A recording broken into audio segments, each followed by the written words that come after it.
Thank you. There All you right, go, let's dude. go.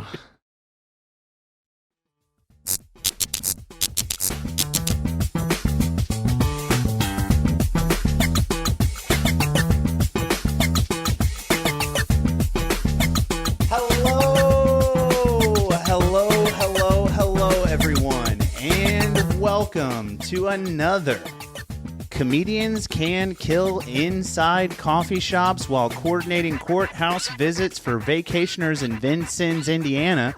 Uncle Gary gets all juiced up on gin and goes down to the Jukebox Joke House and jingles his keys at all the jokes episode of the Days Grimm. My name is Brian Michael Day. My name is Thomas Grimm.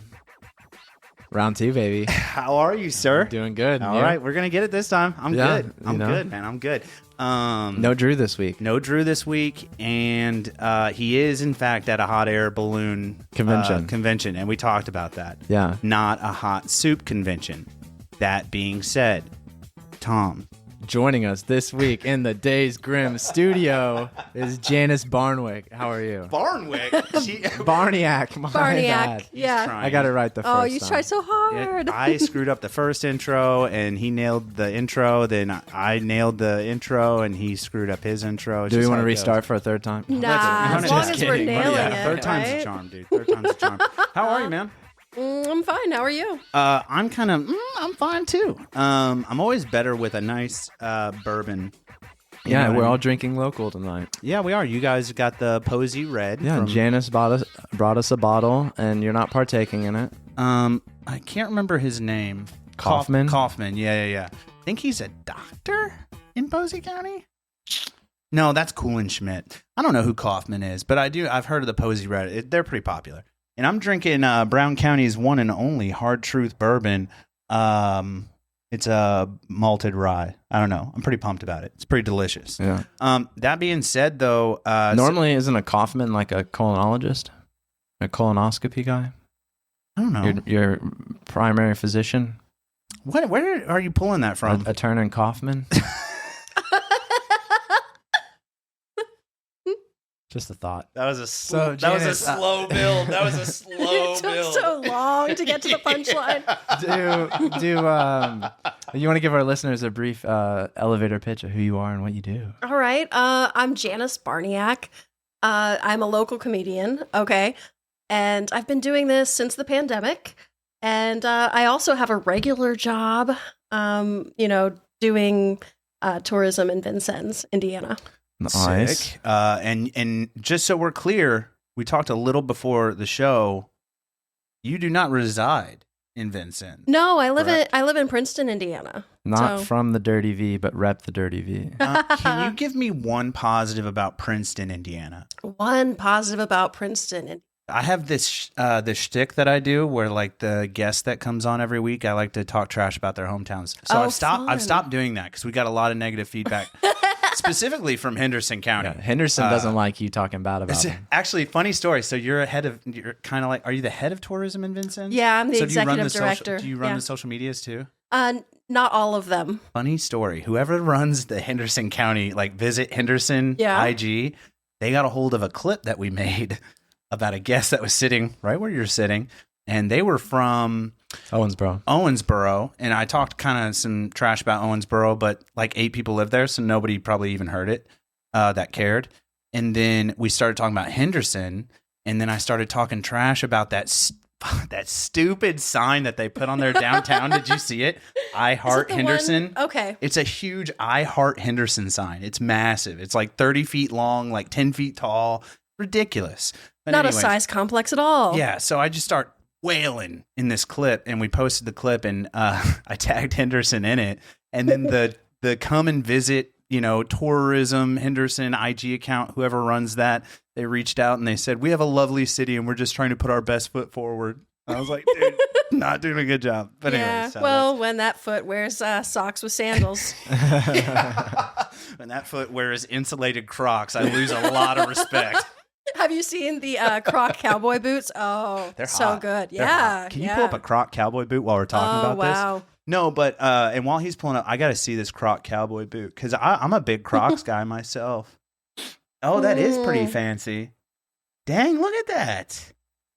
That's premium. That's premium polyurethane right there.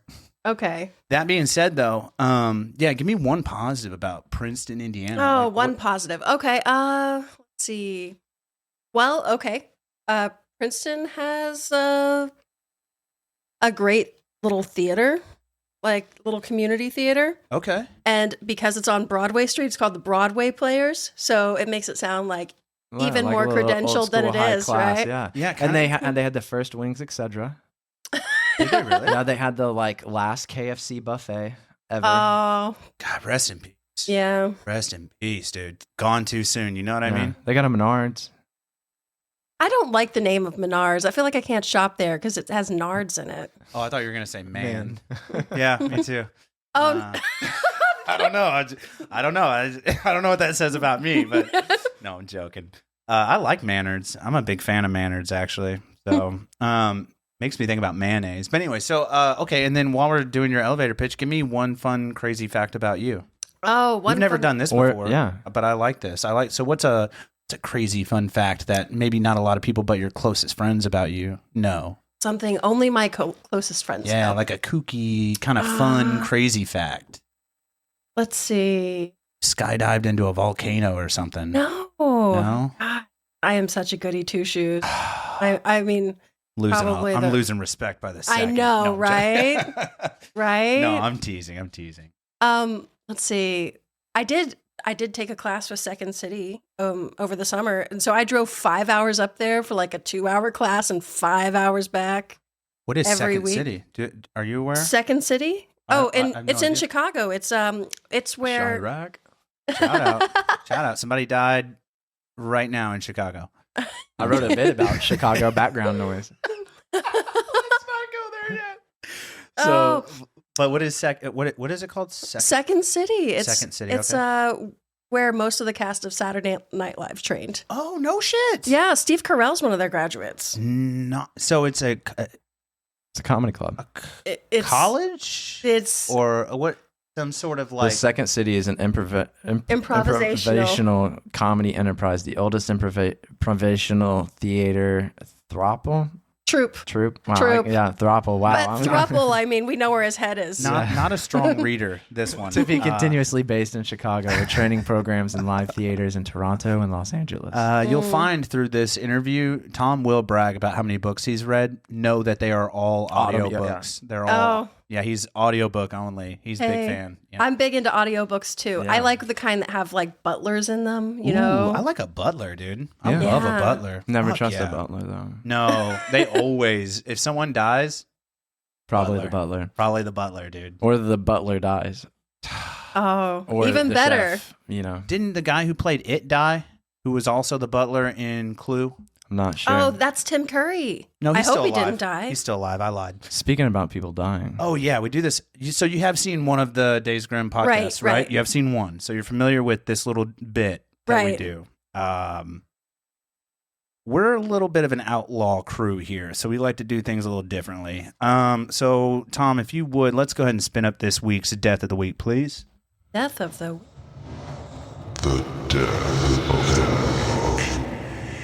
It's about to get wild. This week's Death of the Week brought to you by Thedaysgrimm.com. It's a mediocre website with some not so mediocre merch. There's like 5 things on there. But for all of you that have bought a t-shirt, we do greatly appreciate you. Keeping in mind, it is also, we are soon to update and upgrade our website. That being said, this week's Death of the Week, this title is going to take us down a dark road. Hot air balloon pilot was in this during fatal power line crash, per investigators. And again, this is our source is nypost.com, and this was published August 21, 2023.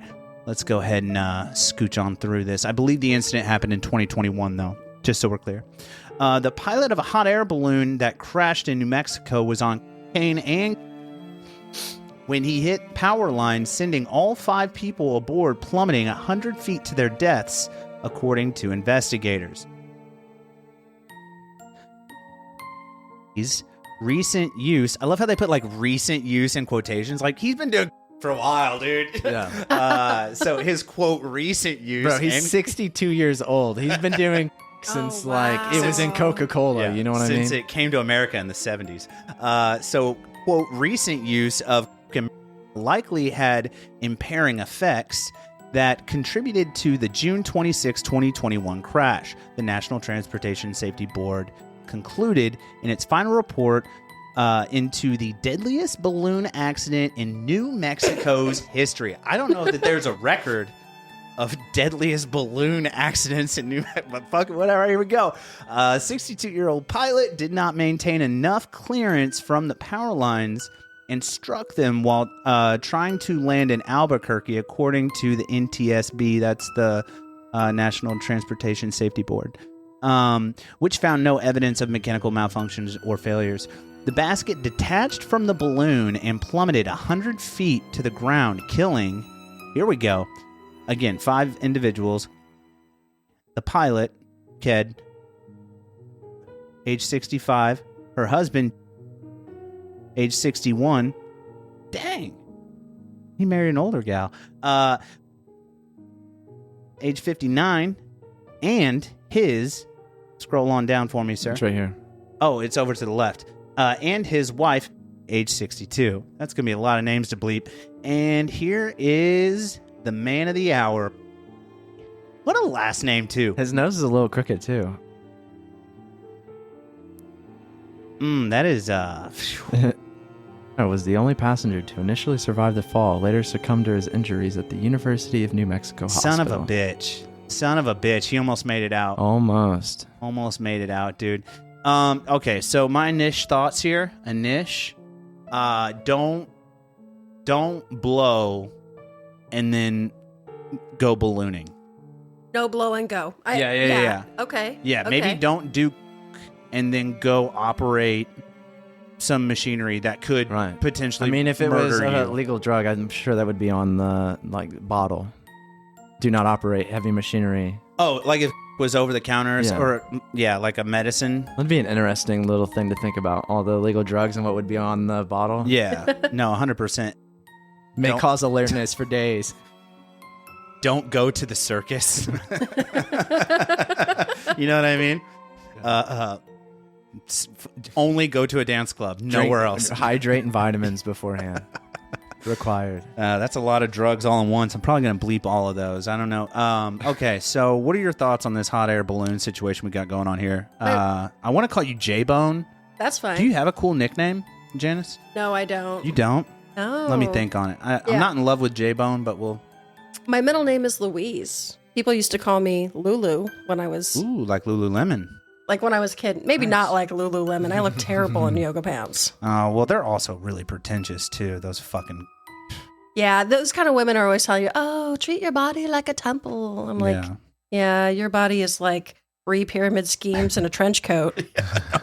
Just saying. Dude, it's so funny.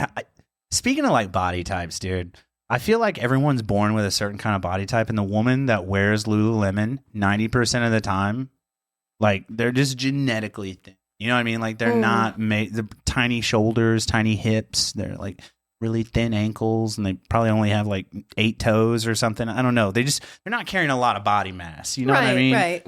And it's exactly like you just said. Like, treat your body like a temple. It's like, bitch, dude, you were born to die at 120 pounds. Like, you're going to be that size forever. That shit's annoying, dude. But, okay. So, anyways, away from Lululemon. Oh, yeah, but the balloon, though. Yeah, the balloon. Yeah, hot air balloon. Who's still hot air ballooning? I mean, you're not doing it to get somewhere. They do some like Don't festivals you feel like that? and stuff. But yeah, I mean, it's not like it was back in the day.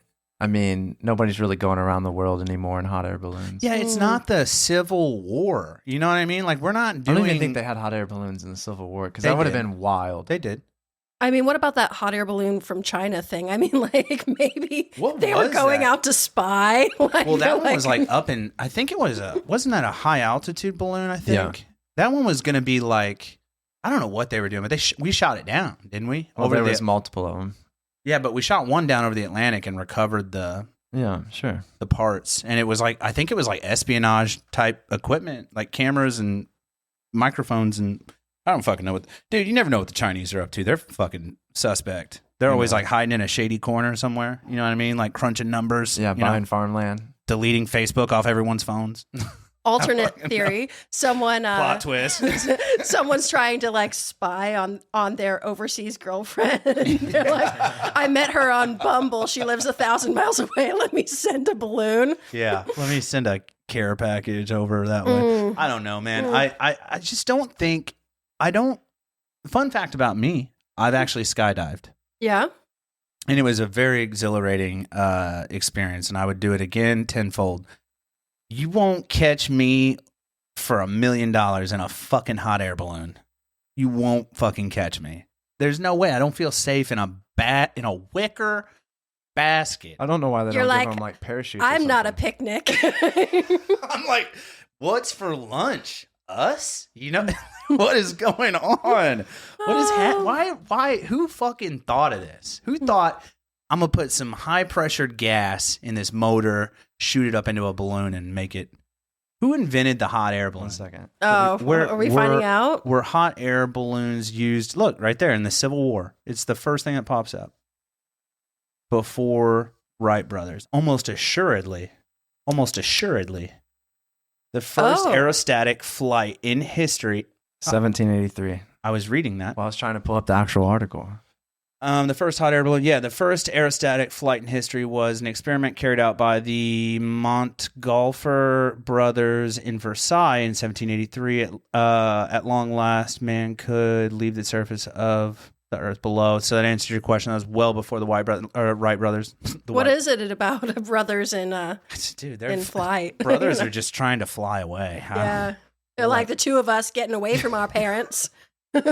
See? Told you, dude. Yeah, dude. both the Union and the Confederacy used hot air balloons for what? Reconnaissance to help determine the location of troops and artillery. I didn't think that they both had them.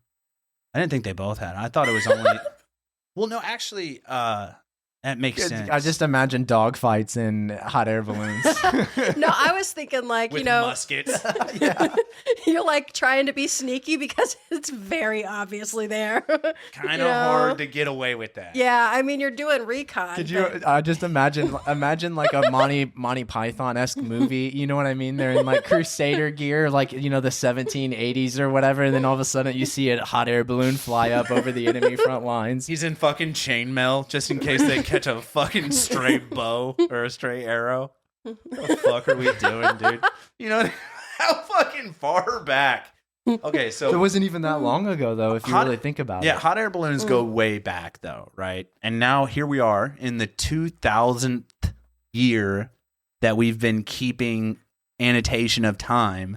And we're still fucking flying these goddamn death traps. We're still dying in them. Like, you would think it'd be perfected by now, no, right? Fuck no. Yeah. No, it is a wild... You're rolling the fucking dice, guys. And honestly, probably more balloon pilots are doing coke than we're aware of. I'll just leave it at that. I think more people in general are doing coke than people are aware of. But that's a real bummer of an occupation. Like, I'm really? a hot... You don't think so? Well, fucking... I don't know. Maybe I don't know. I'm like... Fucking balloon seeing nerds the world out there. from above. I think you got to be retired to fly hot air balloons. I don't know, man. I don't know any young cats out there. They were all over the age of 60, just so we're clear. Yeah. So they were all alive when, again, coke first came into America. Shout out Cocaine Cowboys. So, Janice, do you think you were like a class clown growing up through school? Oh, not at all. Really? Not at all. No. I know you said you were like a goody-good. Are you being facetious? So like... No, I'm not being facetious. Seriously, no, you were not? No, I wasn't at all. No, Interesting. I'm just took kind a wild turn the way I didn't think it was going to. No. Okay, so what kind of student were you? Oh, I was, like I said earlier, a goody two-shoes. I totally like studious, ran the school newspaper. Okay. Yeah. But at least you like writing. President of the speech team. And good at speech talking. and debate. I went to speech therapy. Same, but yeah. Nice. So we have more in common than you would think. Right? I don't know. I think I was born, premature. Different. I was going to say different, but whatever.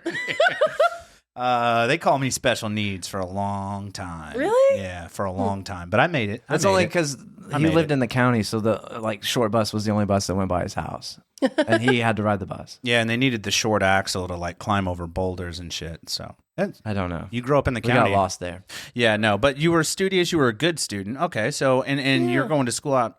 You're in North Posey at this point in time. Yeah. Northern Posey County. Yeah, and super serious. Like, just, growing up, I, had a lot of responsibilities and things. And I think maybe that's why I do comedy now. Do you have a younger sibling? I have 3 younger siblings. My mom was married 8 times. That's where it comes from. So older siblings typically are more like what's a good adjective I'm thinking of? But like motherly, fatherly. Like when mom and dad's gone, you're taking care of all your fucking Well, shitty sisters and brothers. Not only from your mom having 8 previous husbands, but she said yeah, that her mom 8 had, husbands. My mom was married 8 times. How the fuck did I miss? I don't know how you miss a lot of this stuff, dude. But I'm just saying, but being the oldest of several siblings, and then your mom having 7 other people than your dad, right? Like, I'm sure that comes into a bit of your humor now. Let me get those salts. I gotta wake up. I'm not. Come on. All right. So yeah, well, I'm just saying, I'm sure there's no shortage of material if you go back and like. Yeah, I mean, I could talk about that kind of stuff, but actually, I don't do a lot of that. So then, what'd you do after high school? I went to IU. Okay. But did you get into like the partying stuff there? Were you still goody? I think I have that like look where people know that, like, they think that you grew up maybe Mormon or something. Someone the other day I was in a comedy club and someone said to me, "Hey, strawberry shortcake." Just because. Did you know who they were talking about right away, or did you have to look around? I don't know strawberry shortcake. It's a little cartoon character. Yeah. Oh. Except for it's also a type of cake when you search it in. So we getting recipes. Fuck yeah! Welcome to the Days Grimm, where we're gonna learn how to make cheesecake tonight. Jesus, I want to strawberry shortcake. It was like a just like a the late colorful 90s, early character. 2000s. Okay, I wouldn't. Actually, 1980 to 2021. I guess she could pass it and pass as Mormon. Oh, hold on. Oh, go back. Except for 1991, she gets a little slutty in 1991 here. That skirt's riding a little high. Not there. fingertip length. Put those hands down. Let's check the length of the skirt, dude. No, man. Okay, so you grew up in North Posey. So what'd you do in Bloomington? Go to IU. Yeah, I went to IU. What's your fun time like? Oh, in Bloomington? Mm-hmm. Oh, I was hanging out with like these poets. They were doing, poetry slams, and everybody's that's a fun thing to watch sometimes. Yeah. Oh, and almost never. For me. Right? For me. Have you ever... Darkness. Tell me why Mom died. And then that's their whole poem. And I'm like, and then they just walk away like they reinvented the wheel, and people are applauding and losing their mind. And it's just a contest of who knows more words. I don't know. I think you're thinking of a spelling bee, but or like synonyms, like a thesaurus. Who is more the thesaurus memorized? Noise. Oh, dude, So what'd you study at Bloom? Big fan of Janice. I studied English. Okay. Graduated with honors in that, and then I was writing a book at the time. I mean, so I don't know. Did you want to be a writer? I always wanted to be a writer. Yeah, like that. From the beginning, I felt like I had like a lot to say. So majoring in English, do you think how old are you, Tom? 29. 29. Is it too late to teach him English? Because he fucking sucks at it. I do. Honestly, he's getting along. So, I mean, you really, why would you make him learn stuff when he's doing so well without it? Right. Yeah, you're not wrong. That's a solid observation. I made it this far.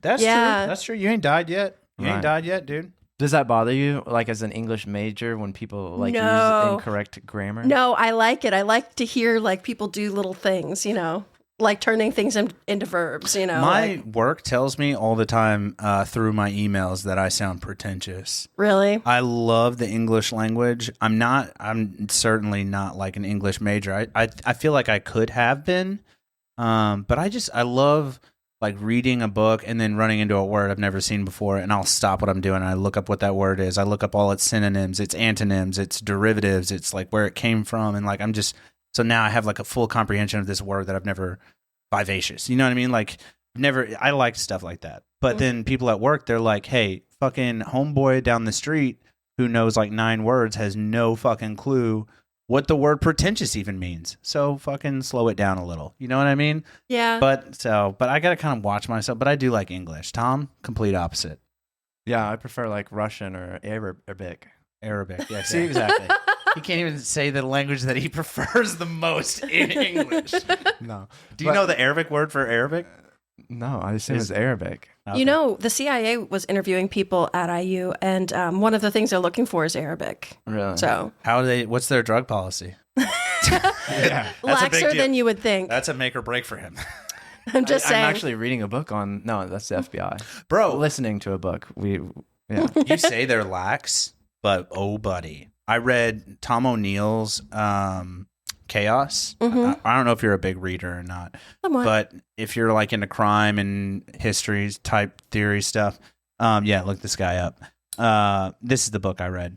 Phenomenal book, but it's Charles Manson, the CIA, and the Secret History of the 60s, and I tore through it. It's 500 pages, and it just fucking captivated me.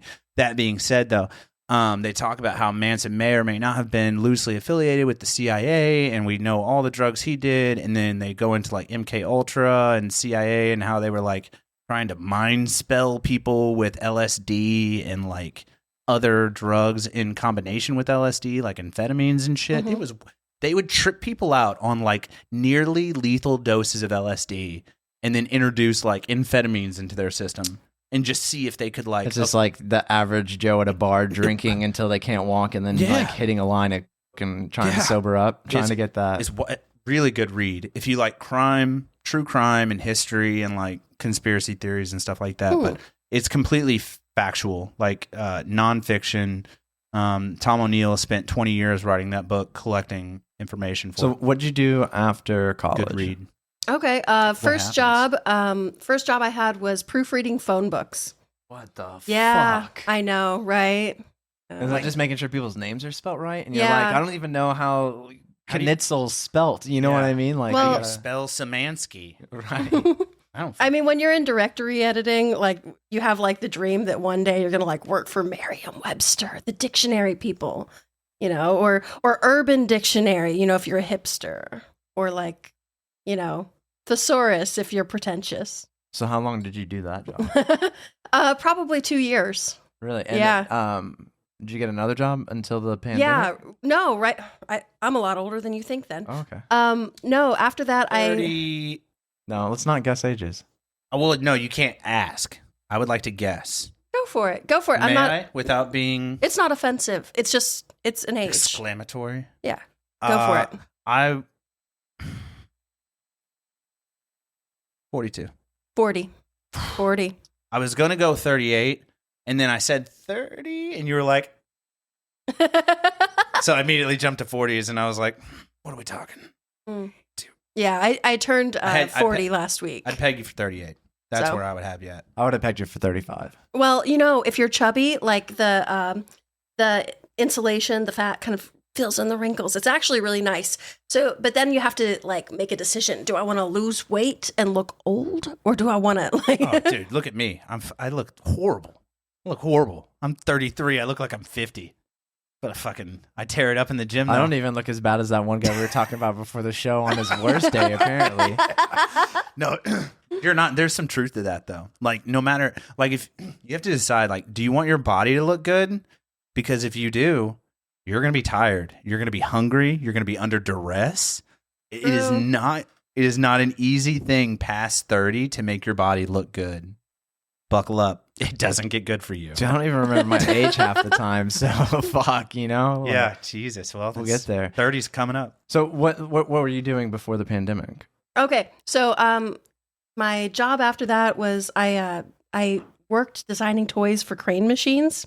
Okay, in Bloomington. So Designing Yeah, toys stuffed animals. Yeah. for like the claw machine. You said crane machines, and I was picturing like construction all of a sudden, and I was like, hold on a second. Enormous stuffed animals, and we just throw them into a pit. Honestly, that might be a fun game, though. What if we did like I mean, they have those. an industrial claw game? Like the giant ones, yeah. Yeah, they do that already? No, I don't know about on an industrial level. Well, I let's- mean, a shipping freight container. Let's stop talking about it, because I feel like we might be onto something. Gotcha. I don't want to give it away. So you were designing the claw machine toys, making Right. it cost effective per win. For the company. You expect people to win 1 in 10 times, so it needs to like be about $1, and then they pay $10 for it. Oh, Nice. sick, dude. 10% markup. Hell of a fucking. That's actually a good way to look at it. Yeah, times 1,000. That's better than pizza. Pizza's 300. So. Excuse me. I don't know why I just burped in the mic. I always pull away. I don't know what I was doing. So you get laid off during the pandemic? We are still very far from the pandemic, sir. Okay, sorry. So, what year is that you're doing the toys for the claw that's machines? probably, I don't know, 2009? Damn, yeah, that's a ways out, dude. Yeah. So 2009, how long did you do that gig for? A couple years. So 2010, 2011, and then what are we doing in Then 11? I went out and decided I was going to write copy for websites and start my own business. So is that like which coding? I failed at. No, copy as in like write words for websites. A lot of people were building websites at that point. They had decided their businesses needed them. Yeah. You know, I thought made I'll it help through the people. Mind calendar. Right. Time to get online. Yeah. Hey, and the stock market crash. Right. Shout out 2008. Yep. Fucking goddamn, who was that? George Bush. The Great Thanks a lot. Recession. That was horrible. Do you remember that? Yeah, that was fucking course. trash. man. Yeah. I think it's funny that like you have the Great Depression and then you have the Great Recession and then like what's next? The Great Digression? Like Depression. Digression. I mean, it's depression again, but it's like the other kind. Oh. Yeah, we're all just going to get real fucking sad. I just figured how many aggressions are we adding on? Like the Great Aggression, you know, like we're just gonna Rawr, that's the keep internet. same kind of I think we're heading towards the Great Depression, like she said, like the emotional depression. Like the market's going to be fine. Everybody just chill the fuck out. Actually, the market's really healthy right now, by the way. Being sad makes people buy things. Exactly. So you get sad, you buy a Porsche. It's like fucking, all right, dude. German fucking and stocks. Here comes the YouTube comments about Porsche. Oh, fucking Porsche sucks dick. Fucking BMW for life, bro. Fucking dude, we've been getting some mad hate on our YouTube. I wish I had more Really? time to respond. Not hate towards us, but just like, what was the last one that was real bad? We were FaceTiming and you were like, oh, some guy just, what did he say? I don't know. Did he Was it com- about the Canada thing? Yeah, it was about Canada. He's like, your leader doesn't want you to.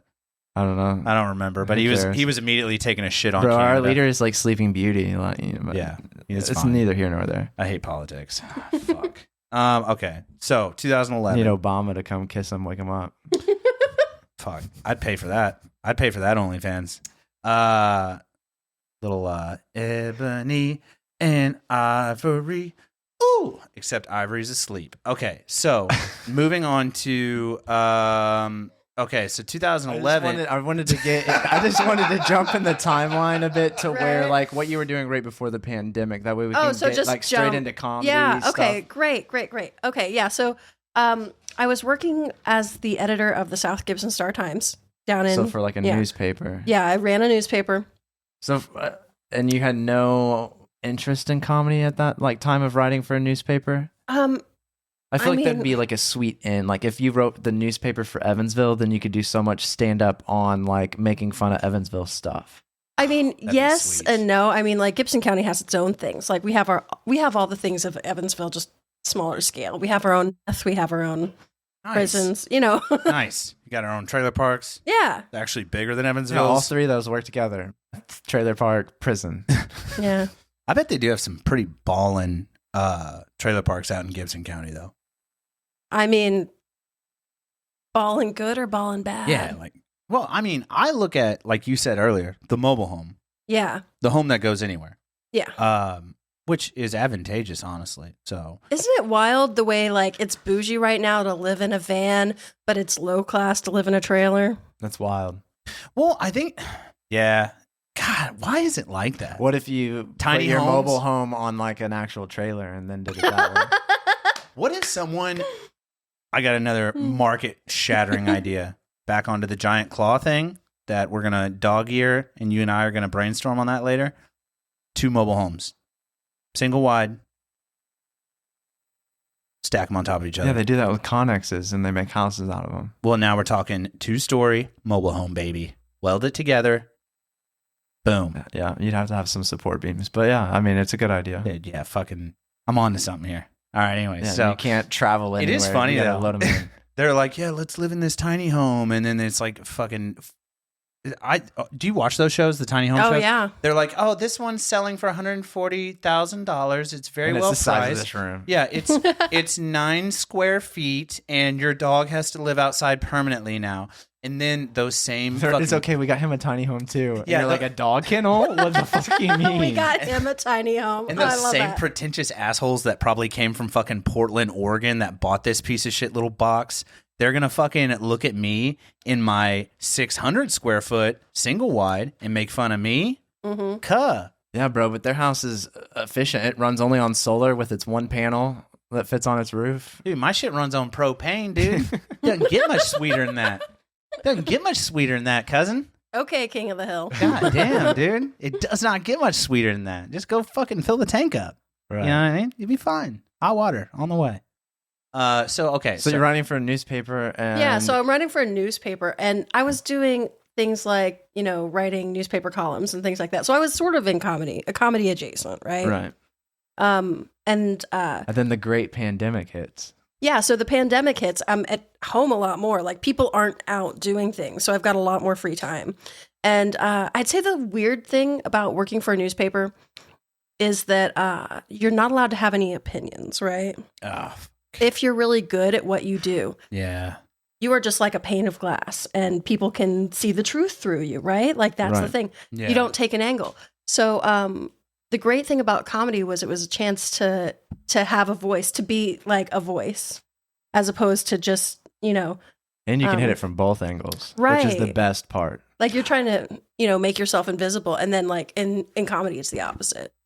I love a good comedian, and I forget his name right now. I follow him on Instagram. He's an Asian gentleman. He's so fucking funny. God.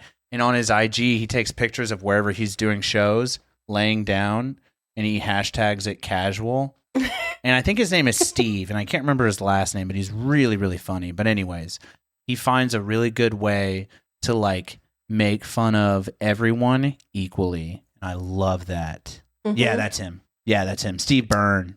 Okay. Steve Byrne. He's got several specials on Netflix, 2 or 3, I think. Very funny, very funny. But he talks all the time. He talks shit about liberals. He talks shit about conservatives. He talks shit about kids. He talks shit about dead people. He talks shit about old people. So, like, during the pandemic, you're spending a lot more time at home. Are you watching more comedy at that time? I was watching a lot of comedy before. I've always been a big fan of like Fluffy and Gabriel Iglesias. yeah, Shout out El Paso. Yeah, he came through here too. Yeah, dude. yeah. So him, Nate Bargatze, Jim Gaffigan. I feel like he's Indiana's best export. Oh, he may or may not be. Honestly, he's up there. He is up there. And then so that makes you kind of like during the pandemic, you like writing, you're seeing some stuff that you think you can spin a bit of humor on, and you start like writing bits on your own. Yeah, and I start writing bits. And when we went into the pandemic, everything that used to be in person went online. So all these comedy classes went online because their students weren't coming out anymore. Yeah. So I started taking comedy classes. What's a comedy class look like? How expensive is it? You A know couple what I mean? $100 at the high end. So Like per class or like yeah, for but you're us? talking like 4-hour classes once a week for maybe 6 or So 7 you were weeks. dedicated off the rip though, wanting to invest money, several hours. You mentioned travel to like, in the beginning to like go into the second city. Yeah, it's hobby. I mean, so if you have a hobby, you should just kind of go into it. Yeah. So yeah. You have to invest in it. Everything in this room is an investment of something we enjoy. True doing. that. This mic is lovely. Thank you. I'm I sure you appreciate it. spend very much. Yeah, it was like $20, dude. No, Really? it's more than that. Don't let him lie to you. No, It hurt. It hurt. It hurt. No, Stings. but so like when you're writing these bits out, like what do you? So you get an idea and you just write down like a general principle. So we're workshopping a bit right now about like how long do you have to be homeless before you get a shopping cart since they only cost $0.25. Love that. Love that. I love that. So bit. so that's like all we wrote down for that was that like Right. one sentence. But so like, do you write down like one sentence and then you go back and expand on it, or like Well, what's your yeah. process? I mean, you can kind of riff on it. A lot of times when you're doing the joke out and about, like you'll say it a different way, it'll hit better, and then you'll keep that way. So you always record when you're doing it. So you're kind of running And it by then- some friends. Yeah, and then also there's like brainstorming, blasting stuff out. And then there's a couple of comedy rules that you always go by. Like 3 is always funnier. 3 is always funnier. There's What do the you rule mean? of 3. So like if I were going to say, do a joke, there's only 3 things that'll last the apocalypse, cockroaches, penicillin, and bad pictures of me when I was in middle school. Like the third thing is the twist, right? Okay. Set up an expectation, twist it, surprise. Okay. I mean, like. Right. I get that. Dude, I saw a homeless guy the other day, not with a shopping cart, but with a dolly. Oh. Is that moving up or down? I think it's in between. I think it's adjacent. It's a linear movement, but certainly more efficient. Yeah. You can definitely lift a lot more weight with a dolly. Yeah, and he had like tackle boxes on it, or like different toolboxes. I think he was using to like clean, like different little side hustles. I like that. Yeah. I like that a lot. That's efficient as shit. Right. Sometimes it's hard to tell if someone's homeless, though, or if they're just... like an entrepreneur without wheels. Well, with 2 wheels. It's easy to tell when someone's homeless if you're in LA. Fucking everyone. Yeah. Yeah. Have you heard about that? The population, they did a consensus the other day. Was it you that sent me that? I think someone just sent me, they did a homeless, sounds horrible, roundup or like... Yeah, once a year they do a count. They're in Not that we should be counting people, because that historically has had some bad. Shout out. Maybe not. Okay. But no, it was near 100,000. That's like an entire city of Evansville homeless. So that's insane. How long do you think you write before you get enough bits that you get the like confidence to go on stage for the first time? Well, I didn't go on stage because everything was closed, you know, so I didn't go on stage for a year. By that time I had a ton of stuff because I just write. Like I'm brief like Hamlet. I mean, like I just write about stuff. Are you writing like in your phone, or are you writing on a notebook? Or? I have a laptop. Okay. So I feel like, and I might be overstepping because I'm not by any stretch. I've seen a lot of comedians. I've gone to a lot of shows here, abroad, whatever. I feel like newer comedians, they always have the book. You know what I mean? Yeah. Or like a that they're setting beside them. On stage with them, or like if you're just a slob or some kind of a mess, you've got like sheets of paper with you or whatever. But like I see those guys, like the newbies all the time that have like the book. Do you have a book? I don't have a book, no. So you're like committed to memory. I do memorize, but I understand why they would want to do that, because you don't want to memorize something a way that it's not funny and then have to go back and try to change it, because you're going to say it the original way every time. It'd be best if you had like a strike under like, how was it? And then you strike that out and you say, fucking this way went better. Say it this way right above it or something. Yeah. That would make sense. I think I would be a book guy. So what was it like going on stage for the first time? And where was it? Okay, in Owensboro they used to have the Ghostlight Lounge. So I went to their open mic. My thought was that like in Kentucky nobody knows me. So, you know, nobody in Kentucky really knows a lot, just so to be clear. Yeah. To be clear. Right. Okay, so I go up on stage at Ghostlight. It's their open mic night, and I did something about like failed New Year's resolutions.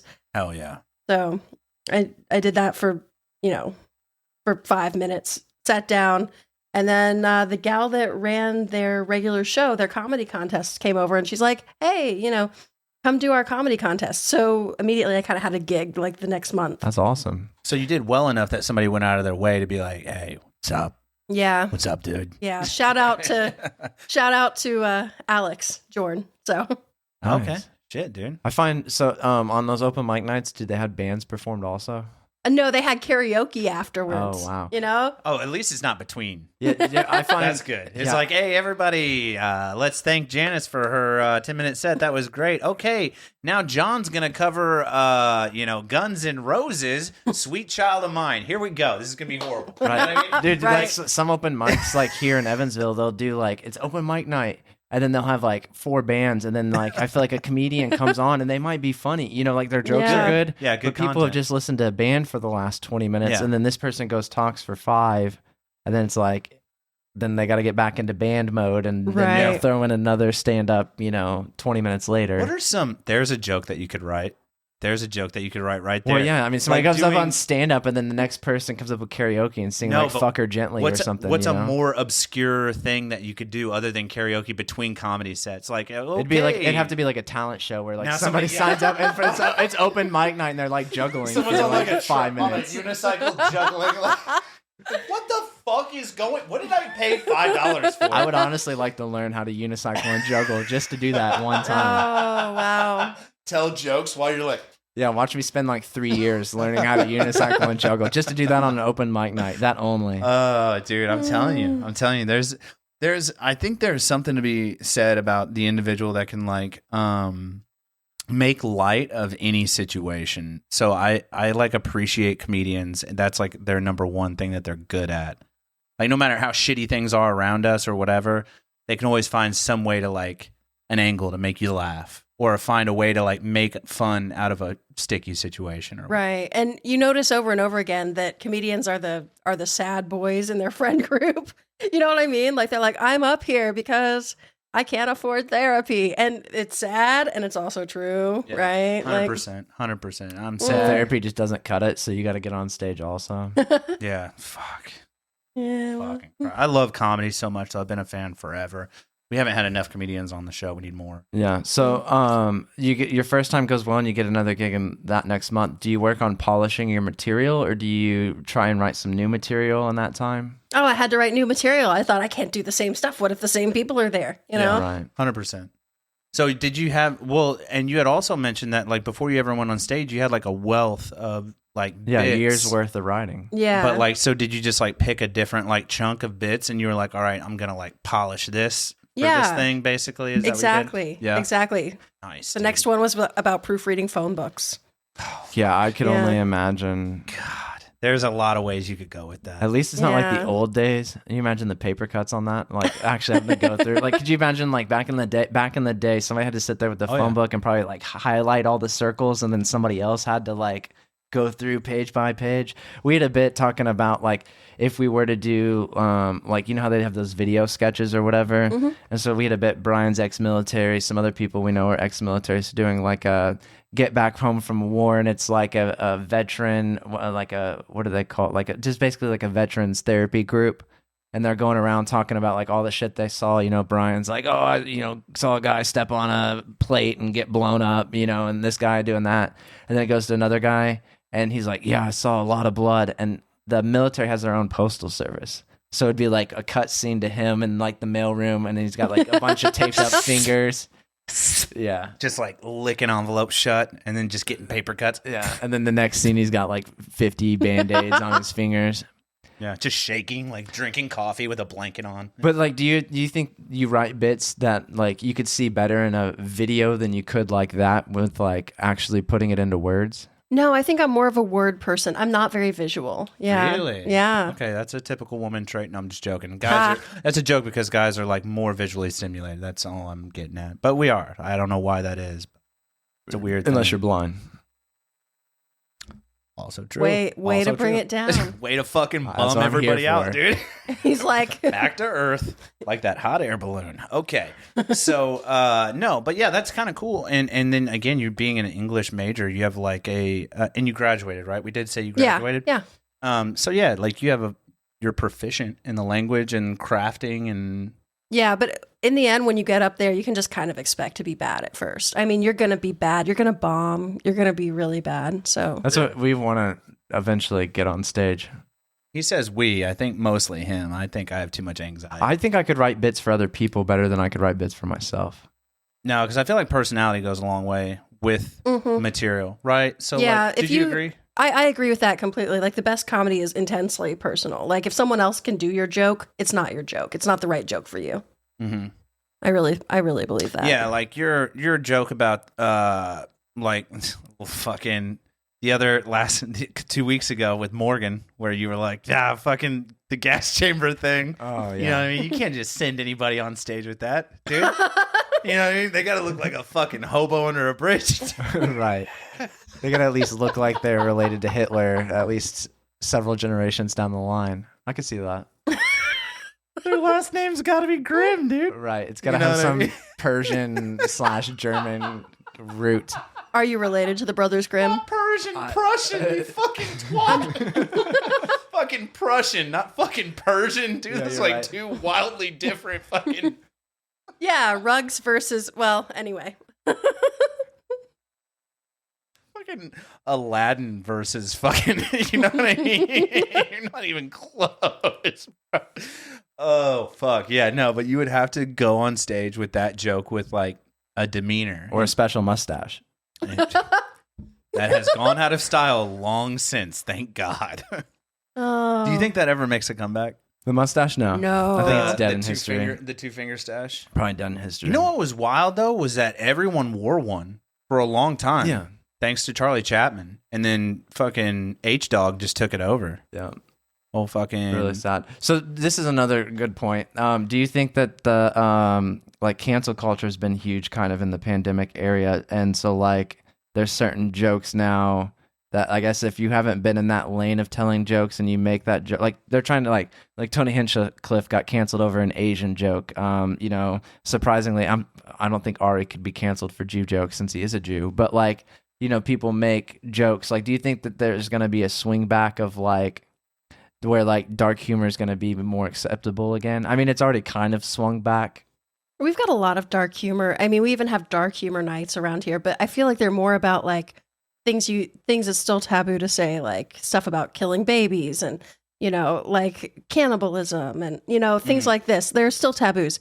But as far as like, I think a lot of comedians are operating right now with the idea that, you know, like to punch up and not down as far as like your comedy, like to target people who are above you is better because, you know, you're trying to challenge the status quo. Whereas when you kind of punch down on people who are historically marginalized, like what are you helping? You know, in the end, I think all comedians are trying to show like something about making the world a little better. I dig that. Like we were talking about a little bit earlier, like even though, like no matter how dark or how grim the world may get, like at least we can look to comedy for like absolutely a little bit of a like a God today suck cock, but also, you know, right. And you notice that there's a lot of Hitler jokes, but there's not a lot of jokes about the people who were in the gas chambers. You know what I mean? Like, it's much funnier to. Yeah, it's much funnier to. I mean, you guys were talking about that. No, I was just gonna. We're talking about this, right? Well, there were a lot of people in the gas chambers, but yeah. Oh yeah, you're right. Actually, they did a lot of bad shit to a lot of people, but yeah, the primary emphasis. Yeah, and dude, I mean, I don't know, like I like dark, murdery stuff, like Anthony Jeselnik. Are you familiar? Yeah, you are. I am. Anthony Jeselnik. He doesn't like derogatorily attack like you said. What was the way you worded it? Marginalized groups or whatever. Yeah. But his shit is definitely. Well, I think if you're a history person like Shane Gillis and you know a bunch about like history stuff, it's easier to write like history-based jokes. Yeah, that's true too. I mean, that's true. I think it kind of just depends on like your niche and stuff. Like you could probably write several jokes on just like grammar and words if like you could fit it into like stuff that like the dumb person like me that needs stuff watered down could understand. You know what I mean? Dude, you could crush some. Do you have any Shakespeare content? Oh, I don't have any Shakespeare content. Or like, do you have any? Well, let's not say Shakespeare. Do you have some other like world-renowned artist content, like writer artist content?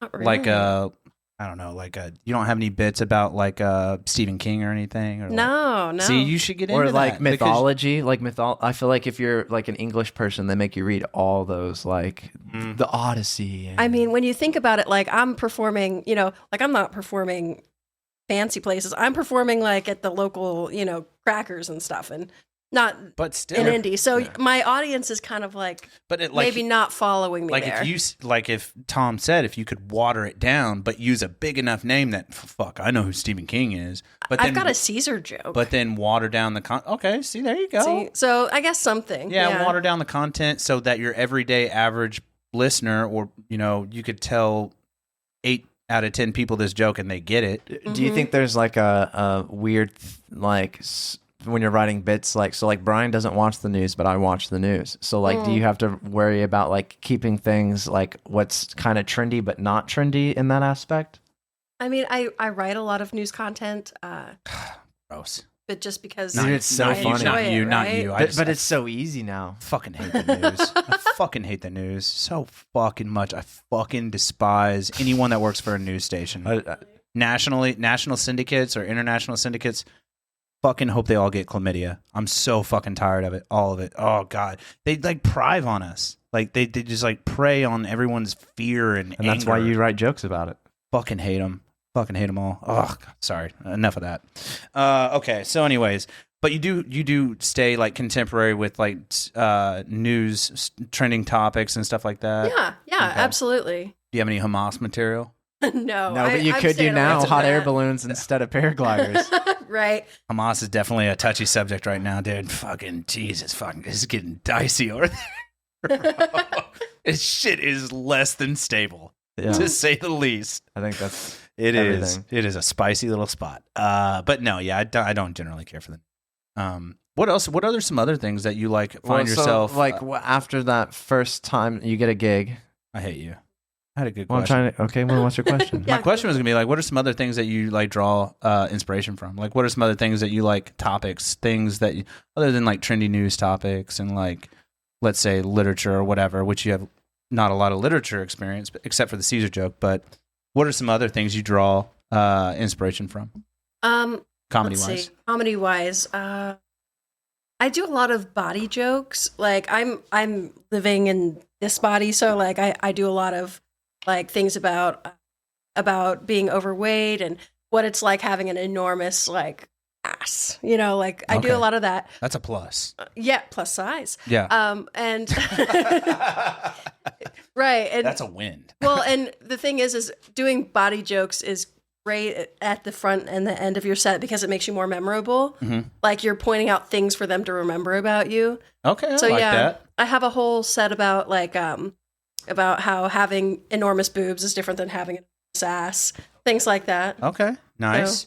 Nice. So, and I think that's also important with comedy too, is like, because again, like we talked about the personability of it and like how private and intimate it is when it's just you talking to a handful of strangers. I feel like you have to be able to make fun of yourself. Oh, yeah. So I would have to find a way to make fun of like my small stature, my weak chin, my bald head. Like I would have to find these things that I'm, you know what I mean? You want to say it first. You want to control the narrative. Yeah. You want to rip on it. But cleverly, you do it at the end, which I feel like that's pretty strategic, like you said. So these things lock in. It's the last thing that they heard from you. And they're like, oh, yeah, these were attributes of her that were funny. Yeah, and plus it's always good to come full circle, like to call back at the end to something that you did at the beginning. Yeah. Again, because every time you repeat it, it gets funnier. It didn't work out well for the Germans the second go around, but I get it. You know what I mean? It didn't work out well for them, but for the most part, you'd like to do a callback. So, yeah. Agreed. What was your question? Sorry, I didn't mean to cut you off, but you cut me off first. No, so after so what was it like your first like actual gig? Well, I knew I wasn't very good. I mean, like, the great thing about having low expectations is you're like, I did it. Yeah, so I'm going to tell everybody. Was there like a time limit? Like, did they tell you 10 minutes? Or? It was like 12 minutes or something. That's long. It was really long. It was really long, and I could feel that. Like, I did this whole set on being a person that proofreads phone books and then like into stuff about like being the editor of a newspaper. Right. I think I call that set Maybe It's Methamphetamine because it's about, Such a clever name, spin off of Maybelline. I love it. Well, because it was okay. So when I was a newspaper editor, one of the great things that happened in Gibson County is a woman went down to the dollar store and she was walking the aisles and putting makeup in her purse, right? Mm-hmm. And then she goes into the bathroom. Well, it's a small town. The police are like 4 minutes away. Yeah. So, the person saw her put the makeup in her purse. They call the police. When the woman comes out of the bathroom, there's the police. Okay. Because they're neighbors with the Dollar General. They're neighbors with everybody. I mean, like the police could literally show up at my house in 30 seconds, and then they and then they could go to the dollar store in 1 minute more. There's like $4 stores, but in the one town. God, it's so true, so true. But yeah, so she comes out, and I loved this story. It was a beautiful mugshot. I mean, she had totally like done her face in that 30 seconds. She looked good. Yeah, she looked good. Well, they waited for her to come out of the bathroom because you don't want to Like, I would just be like, you don't I want forgot to to grab police a, open, you know. Yeah. I forgot to grab a card on the way in. I'm putting it in here until I get to checkout. Yeah, I mean, I've 100%. done that. Like my hands are full. I forget to grab a card and I put stuff in my back pocket, and then I get up there and I dude. pull it out and check out. Well, they found makeup in her purse, and they found makeup in the Dollar General's bathroom trash. Like, I guess some of it just wasn't very good. It wasn't to her standard. Yeah, It she had didn't high match. standards. They didn't find any makeup in her makeup bag because there was like a half pound of. Sheesh. Oh, that's a So- fuckload. Right, it was. Yeah, something you can it was- sell by the 10th of a gram.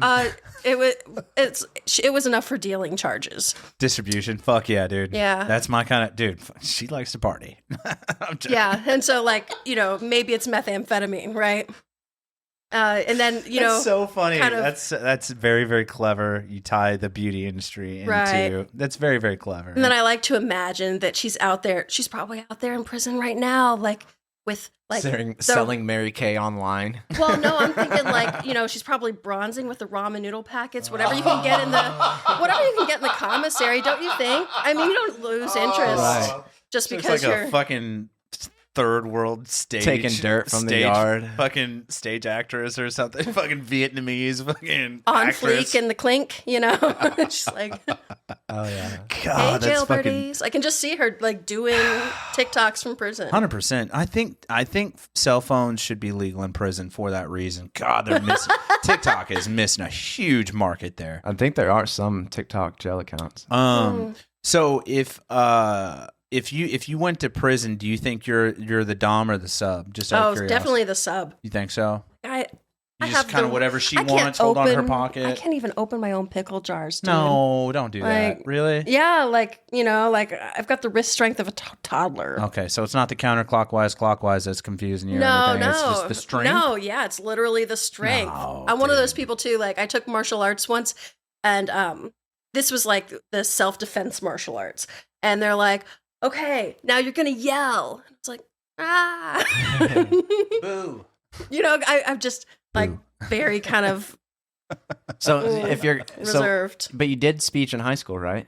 Right. So you can talk on stage, but like in an aspect of like letting out raw emotion, you're more.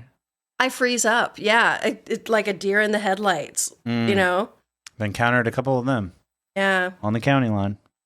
So you bring up a good point. The physical animation. Do you do much animation on stage with your body moving around, hand gestures, or Sort of. you know how some comedians are very animated. Oh, so and true. it brings to their character. It like brings their stories to life. Or are you more of a like subtle?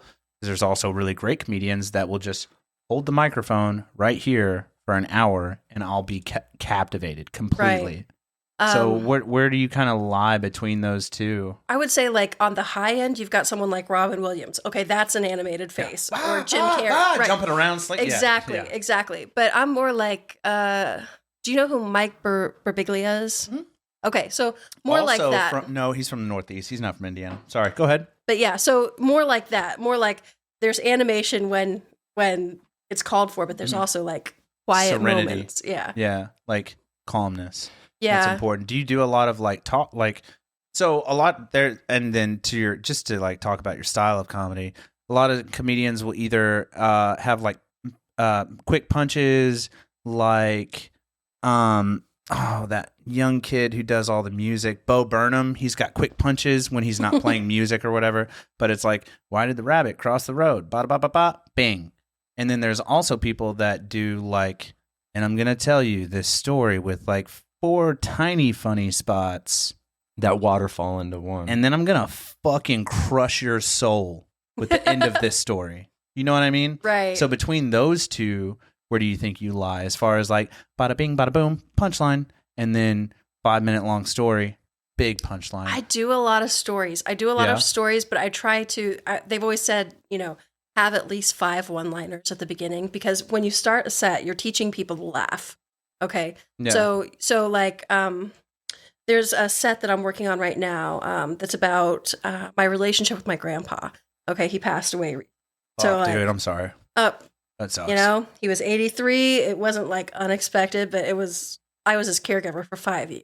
Fuck. Right. That's the worst. But So there's probably funny bits that you can write on caregiving for old men. Absolutely. Absolutely. And that's the thing is they say comedy is tragedy plus time, right? So whatever I've heard that. That's I don't know who said it, but I have heard that. God, I'm gonna be rich in years then. What do they say about PTSD? Because I got a lot of that. Does that matter? I think it does. I think that's great material. Does that honestly, matter? Okay. One of the I might not be funniest- related to Hitler. I might be related to a possum with as much as I pass out. He does. He passes out all the time. He's such a bitch. You pass out. I have vasovagal syncope, so any blood talk. Like I just have to take health class from the nurse's office. Dude, you could do some great material on He would that. drop. He would drop. He passed out. He passes out getting tattoos. Show her some of your tattoos. He's inked up. Just show her part of your arm or something. He's got a shitload of tattoos. Oh, but hey. he will pass out getting a tattoo because he hates needles that That's much. kind of a gift because if you tell them I'm going to pass out, you just keep doing it, then you don't even remember. Yeah. How awesome Well, would I mean, that the be? Klonopins help with not remembering, but 100%. Yeah. No, but he did pass out getting a stencil of a tattoo one time. Twice. They put the sticker on him, and he just like.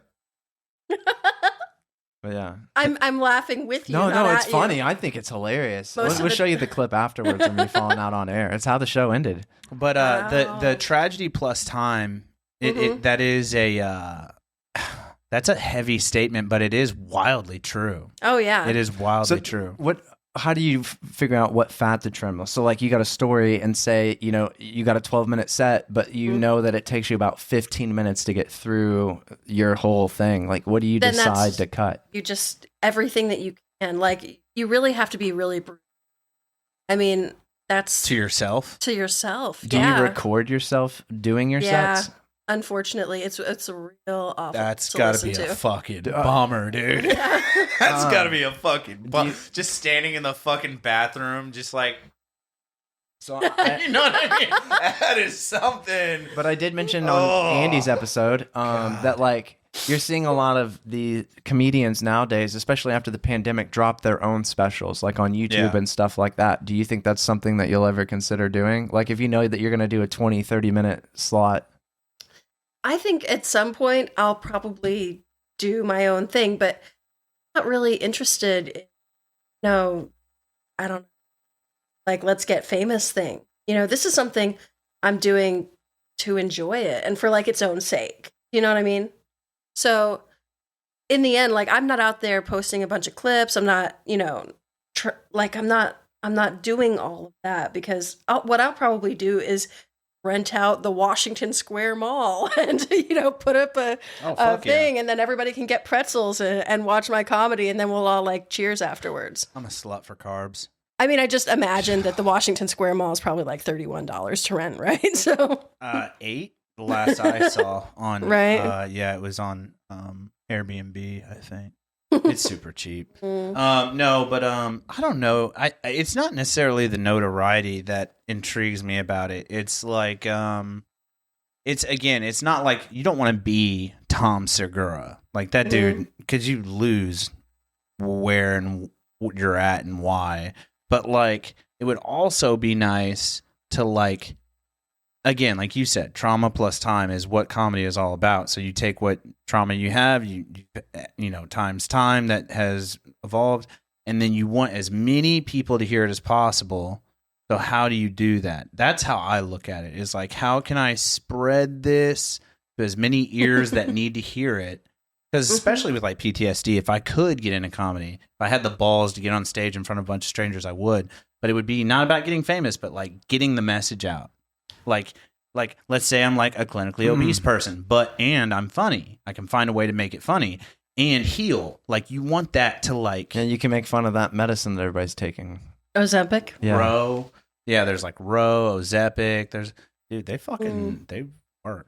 Did you know that one of the things about Ozempic is that I think it has an antidepressant in it? Fuck yeah, bro. I mean, isn't it wild that antidepressants could make you thinner?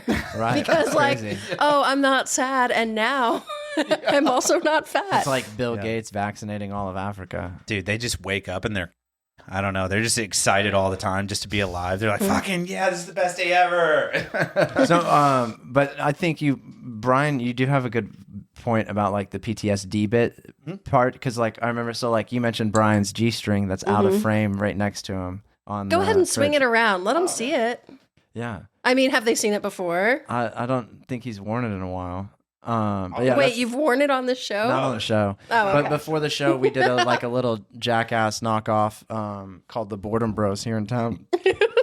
Just hang it right there. But like, I feel like you did a good bit of like returning back to home, like video bit of it. Yeah. You know what I mean? And you wrote those. But like, I do feel like some of this great stand-ups that they talk about is like, you know, just like you said, like you mentioned your waiter or whatever. So like you make a joke and then like the audience is supposed to go, I don't know if I'm supposed to laugh at that, but it's kind of fun. You know what I mean? It's like internal battle that you're playing with the audience. Like all the dark humor or crude jokes are similar to that way. Where you're like, I'm not supposed to laugh about this, but yeah, fuck his legs. I don't care. You know what I mean?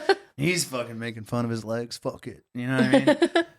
Yeah, that's what it's all about, man. It's because it's a plight. It's a plight, dude. So once you got into stand-up, did you stop watching and listening to as much stand-up? No, I actually probably do it way more. Did you ever find where you wrote a joke and then you were like, fuck, that's actually Joe Blow's joke that I just reworded in my own head? Not really.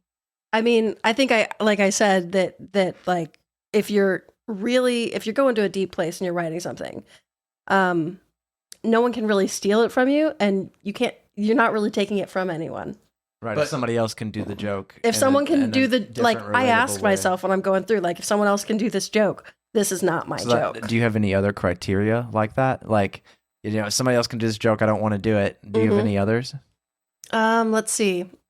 Well, joke stealing is the cardinal sin in comedy. 100%. Don't do just airplanes. Fucking stop it. Stop it. Every airplane joke that's ever been made has been made. Fucking leave it alone. Fucking tired of it. We're fucking tired of it. Well, now that airplane fell apart in the sky, now there's Alaskan Airlines going to Portland. Or now that airlines are trying to be more inclusive on their pilots. They're hiring dwarves. Wait, what? There's a dwarf. Oh, I just sent Brian this article. Let me see if I can find it. They have a dwarf quota that airlines now, per Joe Biden, they want to meet.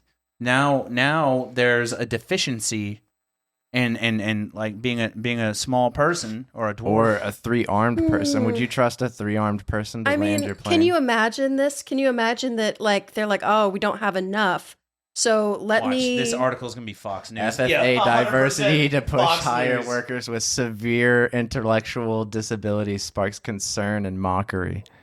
Don't play any videos. Yeah, though. I don't want to blast my ear holes out. Let me find a little diversity, inclusion.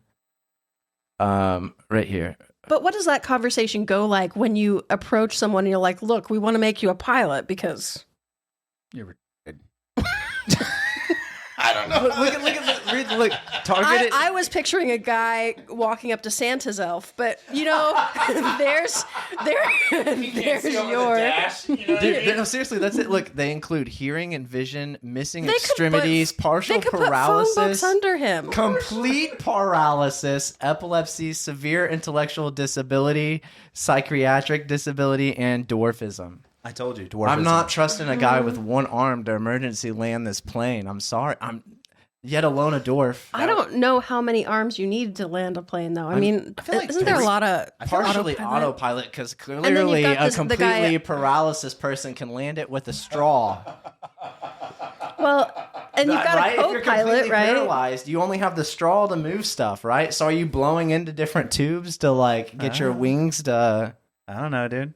You know, who is that famous scientist? How much money are you going to spend? Stephen Hawking. Yeah, how much money are you going to spend redoing a cab for a completely disabled person to land a plane? I'll trust Stephen Hawking to land my plane. I don't. I do. I trust him. Oh, no. You don't? Maybe on Epstein's Island. See, I knew that this was where this was going. Stop it. Fucking stop it, dude. I'm just saying, That's like, he too was far. mentioned in those papers, and like, I thought know, as soon as I heard How his far name. away is Epstein's Island? Dude, he's up Too far? His life was bummed out, dude. Just let him fucking... I feel like if you're handed his plight, dude, just fucking leave him alone. Just leave... If he doesn't hurt anybody... I mean... Because he was just there is what I heard. And can he even give consent? Yes, he has a vocal beatbox fucking... So he's got to type it in.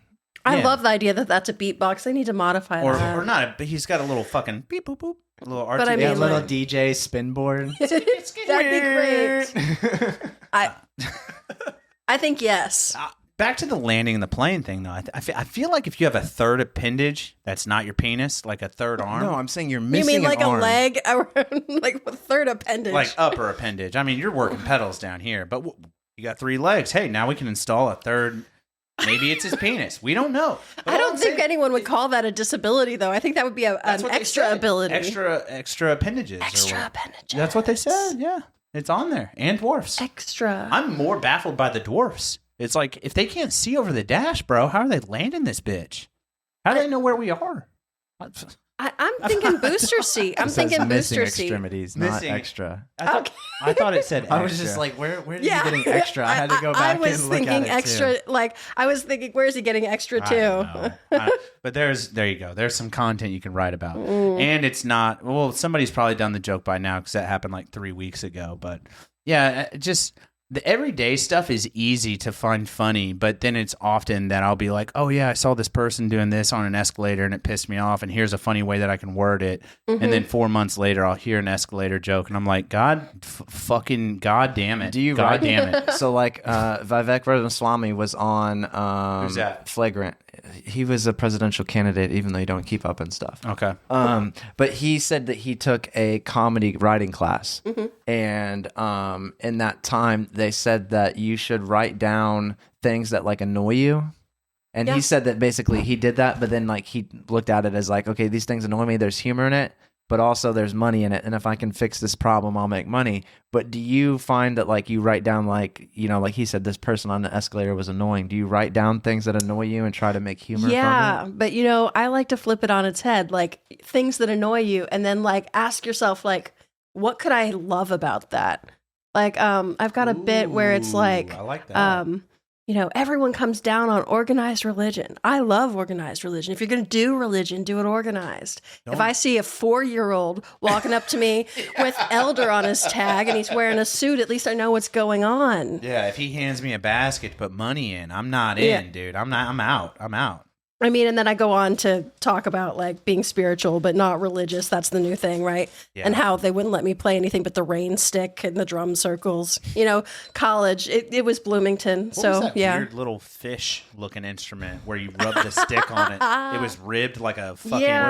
Trojan condom. That one that's like a heart, but it's just metal things that you. No, I'm thinking of the thing that was ribbed like a fucking Trojan condom. And sometimes they look like frogs too. There's fish and there's frogs. That thing.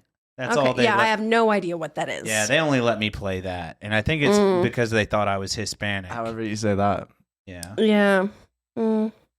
I'm not Yeah, sure. I mean, and if you're Te bad at quiero. rain stick, they demote you to Easter egg with beans. Or the triangle. Straight with beans. Yeah, you're trying to be spiritual, go on your drum journey. Do you ever try to like go to like do something out of like your normal thing in order to get like a bit like I feel like comedy's a lot of life experience. You could not be more vague in that question. What do you mean off of her normal thing? Well, like, you know, like a normal person goes and does things, but then you're like, oh, there's midget wrestling in town, or like, you know, something Micro wrestling. They do call it micro, and I've been to micro wrestling. It's more fun than you. Well, but I you know, wanna go. then again, I've grown up in Indiana. You know, so you know, I come from a WWE family. 100%, dude. My uncle Mike, the only time I ever saw him cry was, you know, when one of his favorite wrestlers died. What was the guy? He was from El Paso. Oh yeah, that guy. He was from El Paso. No, oh wait. Oh yeah. Oh yeah. I don't know who that is. Oh yeah, wrestler. Oh, Macho Man Randy Savage. Macho Man Randy Savage. Yeah, he did pass away. He did pass away. When Mick Foley, the sock guy, do you remember the sock guy, Mr. Puppo? No, I keep picturing Socko? that lamb. Yeah, he had a puppet that he would put a sock. Okay. It was Mr. Socko. He would put a sock on Okay. his fist, and he would like. Are we still talking wrestling? Yeah, and he would Okay. talk shit to other. Mankind was the wrestler. Oh, okay. And he would like talk shit to the other wrestler, and then they would like slap him, and then Mr. Socko would close fist and knock him out. Are you a lot younger than me? Is that why like this is 1990 is when I was born. Okay. Yeah, I'm 33. Yeah, so So I'm like in the age of the Undertaker, you know. Yeah, I was part of the Undertaker when he Back was like before Raw was he war. He had arthritis whenever I knew him. But, yeah. Okay, so see, we hit just a little different times there. No, I'm a big wrestling fan though, for sure. I grew out of it a little bit, but I get it. There's got to be a bit on like There's an art form Raw, too. and then like a Raw porno company, like like name competition. There's surely humor in that. I think there is a porn company called Raw. I don't know. Let's not Google. It either. Yeah, I was gonna say I'm not. We can't show it on screen, but no, we're good. Yeah, maybe let's not look up porn together. Might be a strange way to. So what do you think? They obviously don't have many women in the studio. What do you think your goal? We're working on getting more. We're working on getting more. Okay. No, we put that out that out there. What do you think comedy's changed since so the pandemic's basically over? I would say now until the new one starts. Coming back in a big way. So do you think you saw a shift in comedy like during the pandemic / post pandemic, like between the two? I think we're seeing a lot more comedy than we've seen before. Just because it's been made so much more accessible. I mean, because anyone can really do it and put it out there on TikTok, we're seeing like a mini revolution. It used to be you had to get up in front of people in a comedy club. And now the only thing that any organizer wants to know is how many followers you have. Do you find that difficult for you since you don't post a lot online, like your comedy? No, because I'm kind of like, I have like my regular job and everything. And I'm like, doing regular people stuff. I hate to say it. Like, I think there's some good Are you making fun of my people, dude? Are you making fun of my fucking bald? But that's who you're writing jokes for. Yeah. So, I go out, I do these open mics, and then I do the comedy contests and things, and it just leads one thing to another. Like it's also a community. So I have one more really important question. Yeah. And then Tom's gonna take the wheel from here. But I've been thinking this in the last couple minutes, and hear me out. Mm-hmm. Would you ever write an alopecia joke? Now, hear me out. Because I think there's an angle. Because, I've got the knowledge, right? Because, fucking look at me. But then, secondly, you could write it as like a divorcee or something, or like my ex-boyfriend, and then do a bald joke. Would you ever do one? No. I used to have a crush on Jean-Luc Picard, of the Enterprise. So don't know who that is. Don't know who Captain Picard of the Starship Enterprise. You are not a Trekkie. You're not a Trekkie. Oh, well, yeah. So I actually find hair loss to be fine. I to be think attractive. you could do a whole bit on it, but you could do a bit on it, and it'd be good. And you could do it about how like you're relating to like. Damn, never mind. Here's what I'm getting at is though, like I won't get on stage. I'm just not. I don't think ever. But if you ever wanted to do a bald joke, hit me up. Hit me up. I got some. And see, that's what I got some content. I kind of think that's a little sad because, like, I kind of want you. It's real fucking sad, bro. I kind of want you to do your comedy. I want you to tell your story, especially my story sucks, bro. Like, well, I'm dating someone who's funnier than I am. This happens a lot with comedians. I think we date introverts, and then they're funnier than we are, right? And oh, dude, that would suck. If I dated somebody that fucking told stories better than me. No, but he's never going to get on stage or anything. But, what's his name, dude? Michael. His name is Michael. Michael what? Shout out. Powers. It's a cool last name. A fucking sick name, dude. Well, he was in the military too, like you. Dude, and sorry to hear about that. Well, he was in mortuary affairs. So Iraq, Korea. Super fucking. So it's dark, right? A real Power Ranger. He's just he's just fucking clocking in feet and legs and shit. He's just bagging up fucking. Mean, we're sitting one day over a beer. We're at Nisbet, world's coldest beer, outside of town. Nisbet. So we're at Nisbet, and he's looking at the world's coldest beer, and he's like, do you know how much ice it takes to pack a body? And I'm like, no. No, I need to know. I guess you can tell me. I think it was 8 pounds for the head, but it depends on the part. Yeah, it depends on body mass. It's body mass per. But yeah, so he's like, he's got a really dark sense of humor, and I feel like if he put it out there, that's niche, right? But like, there's this dark comedy PTSD thing. I mean, dark comedy relates. Like it does. I mean, he might only win 30% of the average crowd, but when he fucking finally gets that 50 or 60% crowd, he's gonna feel it. You know what I mean? And then he starts getting a name for himself, and that could be you. And then more people come to like, yeah, I'm fucking sad. And then those people show up. You know what I mean? And then it just resonates, dude. And it's like they know what they're coming for. I mean, you'd kill at the VFW, kill at the VA. Yeah, you could be like, I had a real cold crowd tonight, but not as cold as it was back in wherever Afghanistan. the morgue was. Yeah. Afghanistan isn't particularly cold, but I'm just saying. No, it is fucking really cold. Is it really? Yeah. Oh, well, you spent a lot of time there. Their winters, the coldest day I've lived throughout my entire life, negative 17 degrees. Without the wind chill, 4 feet of snow, and that was in Afghanistan. Fucking terrible. Obviously, I've never been there. So cold. The last person in my family to have a passport was fleeing the potato famine. So you know they used to in the 70s. People used to vacation to Afghanistan or the 60s or something before the Russians got there. Yeah, it's wild. It used to be a vacation spot. I'm in Dubai. In a way, that's kind of sad. But they would go for like the mountains and the skiing and the stuff like that. Can you imagine someone doing some sort of touristy, like pro Afghanistan thing now? Like, come to Afghanistan, and then there's like a rocket in the background. Yeah, the C-RAM loads up. I get 2 F-15s flying overhead. I mean, they low-key did that with Ukraine to some soldiers. Come fight, enjoy a vacation. Yeah, shout out. We got a free Airbnb. You're still struggling? Let's put you back in. I don't know, man. It's been a wild ride. I think we've been going for well over an hour. Oh, yeah, was there ever a moment in this comedy journey where you were just like, I don't know if I want to keep pursuing comedy? Yeah. And then, like, what was that like?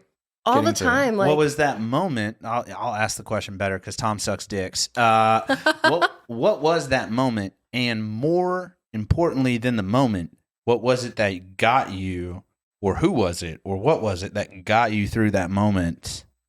That's what we wanted.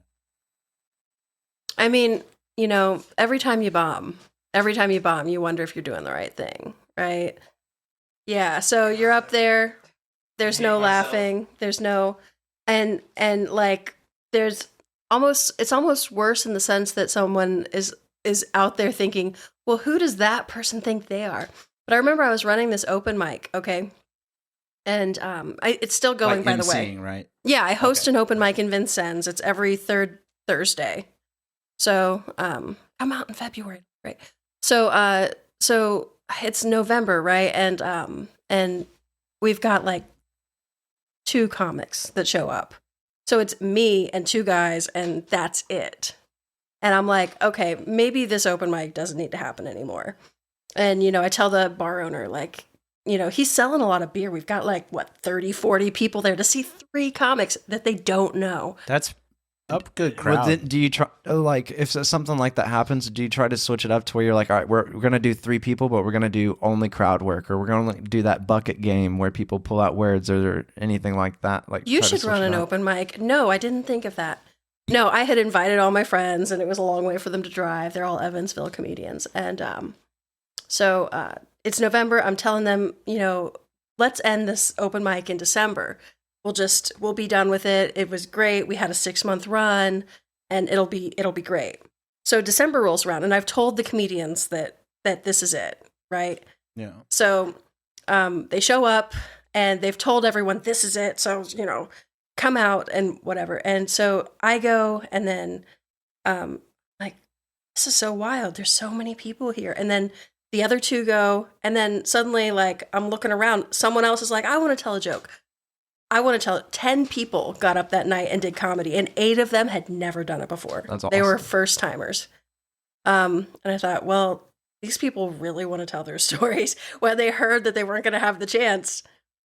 And so it was like, okay, well, we've got to keep going then, because I want these people to come back. I want them to do it again, to tell their story again. And in the end, you like kind of realize, like, whatever you're doing isn't really about you. Like, I started comedy very selfishly. I mean, like, I had things to say. I didn't have a lot of friends. I didn't have people to say them to. You had an agenda. Well, I was a single mom. It was the only 5 minutes of the day. No one was going to listen to me. Okay, you know? Fucking CNN. Yeah, no one was going to listen. CNN, Fox News. No, I'm joking. Yeah, no one was going to listen to me. And I had, like, not a lot of, like, but I had things I wanted to say that I felt like were important. So it was about me, right? Like, listen to my story. I want to complain about this. Oh, yeah. And then, like, there's a moment where it takes a turn and you're like, and suddenly it's about the audience. And that's when it starts to suck a little bit, because then you start caring about whether or not they're having a good time. Exactly. Yep. At first you're just like, oh, at first it's like, oh, I'm here, you're here, I say my piece, end of transaction. You know, like 100%. Yeah. But now it's like you're like, and now it's like, are they going to laugh? And I did not care about that when I started. I didn't care at all. That's kind of a good way to start. Yeah, well, it wasn't a way, but now I look back and, it's like, man, has every hobby got to turn into something? Like, you start to like, we're in a culture where everyone expects you to like be good at stuff. You're not allowed to just have hobbies. If you knit, you sell it on Etsy. Tom does knit. Oh, good. Oh, do you? Okay. But if you knit, you sell it on Etsy, and so as soon as I started getting, mediocre at comedy, my friends were like, oh, you gotta go pro? You gotta go on Dry Bar? You gotta do this? You gotta do that? And I'm like, do you walk up to the Chase community softball game and you're like, Deborah, work on that arm, Yeah. Cardinals need a new pitcher. Yeah. I heard the Yankees are scouting. This year. Right. Do you walk up to the dad bod throwing a football to his grandkids? Colts have not been good this year. We need primetime games. Yeah.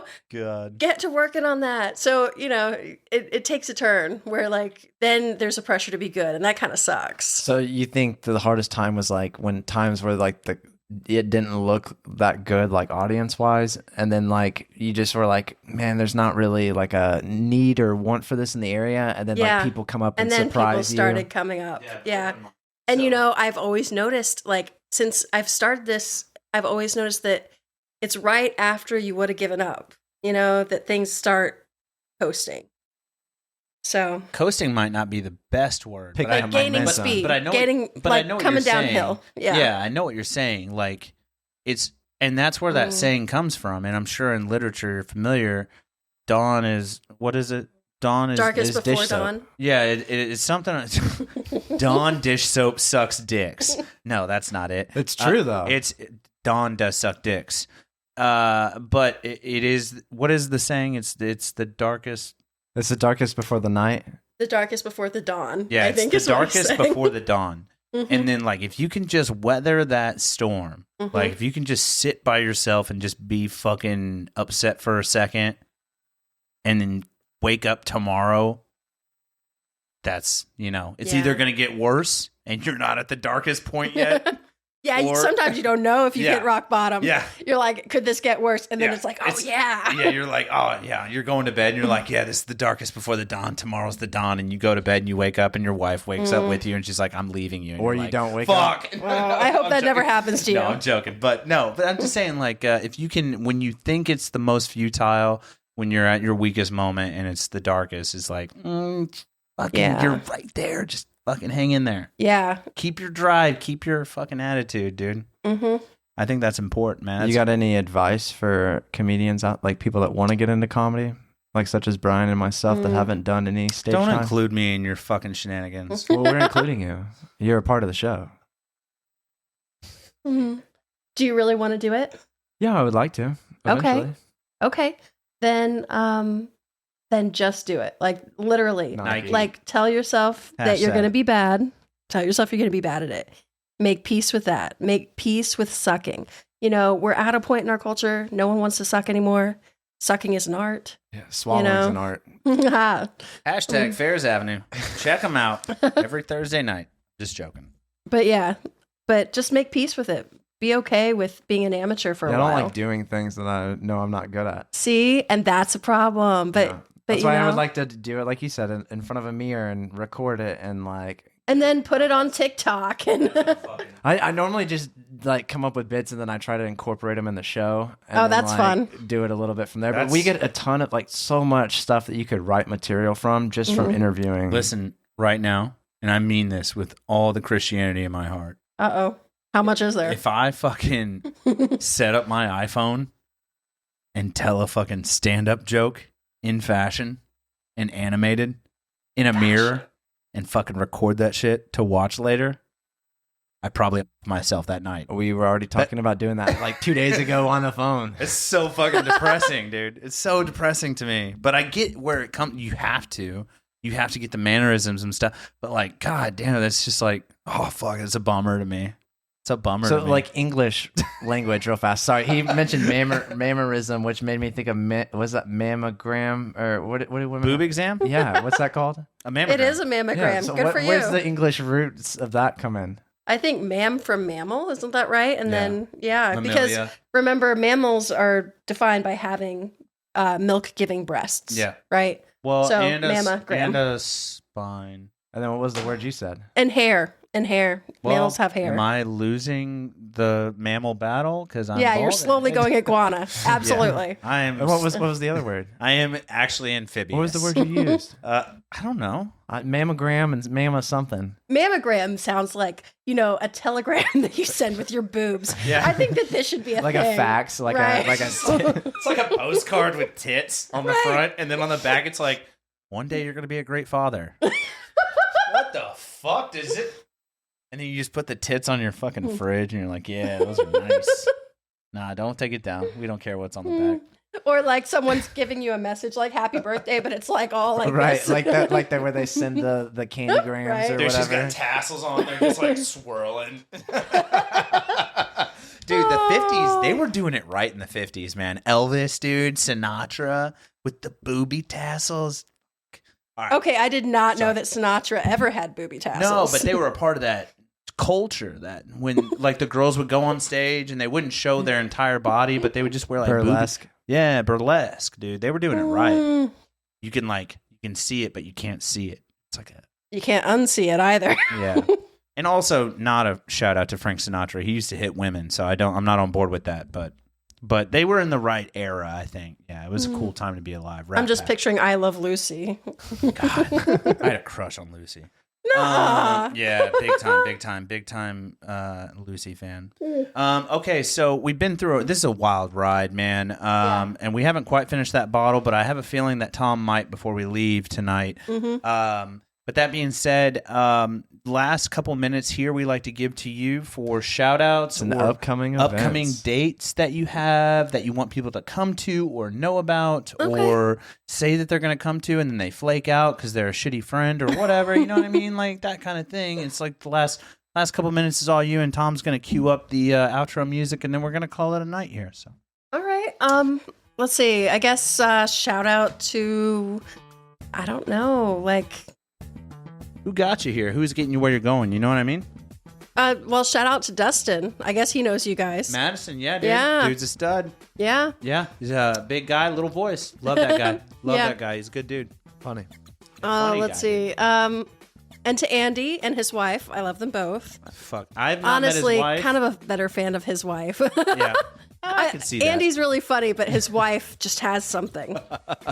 Andy's a great dude. I always tell him, I need a wife. I promise I'm not going to steal her. Andy, she might. Heads up, dude. Heads up. Every third Thursday, Vincennes open mic, and you need to come. You're going to be there. Where at? Friend me on Eventually. Facebook. What's the place? Vincennes Brewing Company. Okay. There's a dude there named Tank, and Is he wearing a tank top? that is not why he's called that. He's called that because of his very We almost bought a tank. large stature. We did almost buy a tank. How much is a tank? $45,000, and it's in Nashville. Okay, We were gonna you were do going the to take out a podcast loan inside on of a it. tank? Yes. Yeah, we were going to put the podcast in a tank. Yeah, it's actually a pretty smart investment if you think about it. Oh, dude.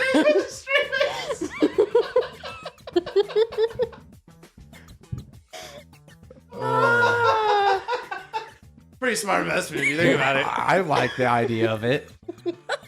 I sent it to him. I was like, dude, we can put the studio If in I had to this. guess whose idea it was. Yeah, the fucking sociopath. Next, we're going to get an RPG just to shoot shirts. To Henderson. They're Serviced air missiles. going to say, I heart Evansville. We're shooting across the bridge. I fucking hate that sign so much. Oh, fucking Henderson. God damn you. We were fine. We were fine. And then Henderson put that sign up, and they fucking ruined it. Okay, so dates. What's the date on the Vincent's? Every third Thursday. Every third Thursday? Yep. Okay. And if anyone else wants to have an open mic that's closer to Evansville, Jennings Street has one every first Thursday. In Newburgh. Yep. Correct? Yep. Okay. And then, okay. Yeah, I think it's, you got any more dates coming up? Nah. Okay. I mean, I've got stuff, but it's not around here, so. Okay. Planet of the Tapes in Greenwood. I mean, no one's from around here is going to go up to Greenwood. Greenwood. I used to live in Greenwood. We know Planet of the Tapes. Yeah. Somebody else brought up Planet of the Tapes. I don't remember. I don't remember either. Yeah.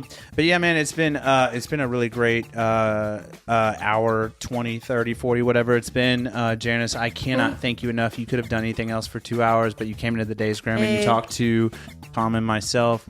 Drew excluded, our producer. He's out again on that hot air balloon extravaganza.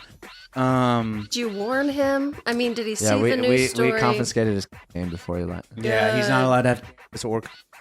I think he does have, but again, I'm not sure. So just we were looking for. But that being said, man, I just really appreciate you coming down on a whim.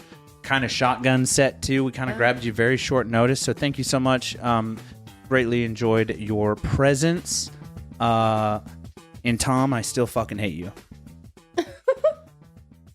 Well, this has been a thrilling episode of the Days Grimm. My name is Thomas Grimm. My name is Brian Day. And this has been Janice.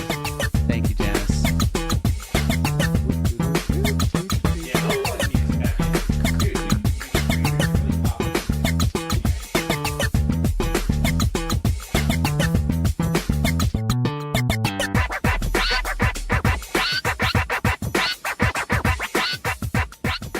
Hey guys, if you liked what you heard today, there will be a new episode.